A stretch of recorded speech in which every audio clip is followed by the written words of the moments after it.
बिहार विधानसभा चुनाव 2025 के लिए बहुजन समाज पार्टी बसपा ने बड़ा राजनीतिक कदम उठाया है। पार्टी ने ऐलान किया है कि वह राज्य की सभी 243 विधानसभा सीटों पर अकेले चुनाव लड़ेगी और किसी भी राजनीतिक गठबंधन का हिस्सा नहीं बनेगी। बीएसपी के राज्यसभा सांसद रामजी गौतम ने बिहार में होने वाले विधानसभा चुनाव को लेकर समीक्षा बैठक की। इस दौरान उन्होंने कहा कि बहुजन समाज पार्टी बिहार में पूरी ताकत के साथ चुनाव लड़ने जा रही है। उन्होंने दावा किया कि पार्टी आने वाले चुनाव में बिहार में एक बड़ी ताकत बनकर आ रही है।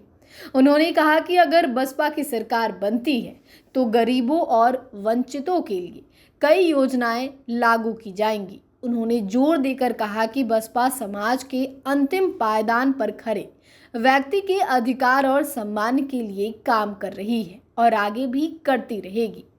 भभुआ विधानसभा के साथ में अभी अगली विधानसभा है चैनपुर, और शाम को रामगढ़, अलग अलग विधानसभाओं में जाकर के प्रत्याशियों और जाकर के जो हमारे प्रत्याशीगण लगे हुए हैं उन सभी लोगों ने संगठन में जो काम किया है और संगठन जो तैयार हुआ है उसकी समीक्षा बैठक की बुलाई गई है, मीटिंग है आज।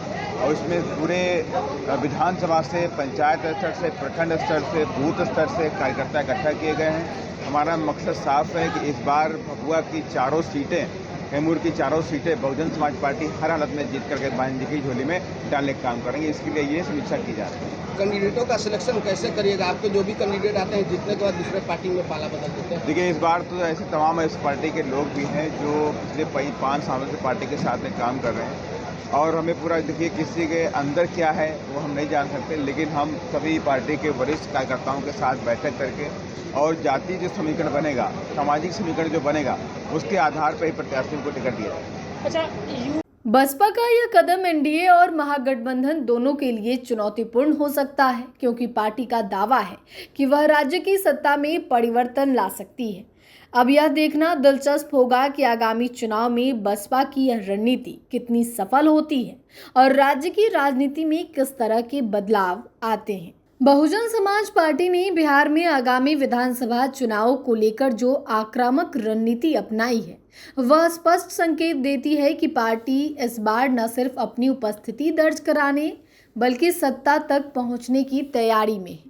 243 सीटों पर अकेले लड़ने का ऐलान पार्टी के आत्मविश्वास और संगठनात्मक मजबूती को दर्शाता है। रामजी प्रसाद गौतम जैसे वरिष्ठ नेताओं के बयानों से यह साफ है कि बीएसपी अब सामाजिक न्याय के मुद्दे को जाति धर्म की सीमाओं से ऊपर उठाकर पूरे बिहार में राजनीतिक विकल्प के रूप में स्थापित करना चाहती है। सेना में जातिगत टिप्पणी के विरोध को लेकर कांग्रेस और विपक्षी दलों पर तीखे हमलों तक बीएसपी का तेवर यह दिखता है कि वह न सिर्फ चुनाव लड़ाई के लिए तैयार है बल्कि वैचारिक लड़ाई में भी पीछे हटने वाली नहीं है। आने वाले दिनों में यह देखना दिलचस्प होगा कि बिहार की जनता इस एकल संघर्ष को किस रूप से स्वीकारती है, एक सशक्त विकल्प के रूप में या एक चुनौती के रूप में।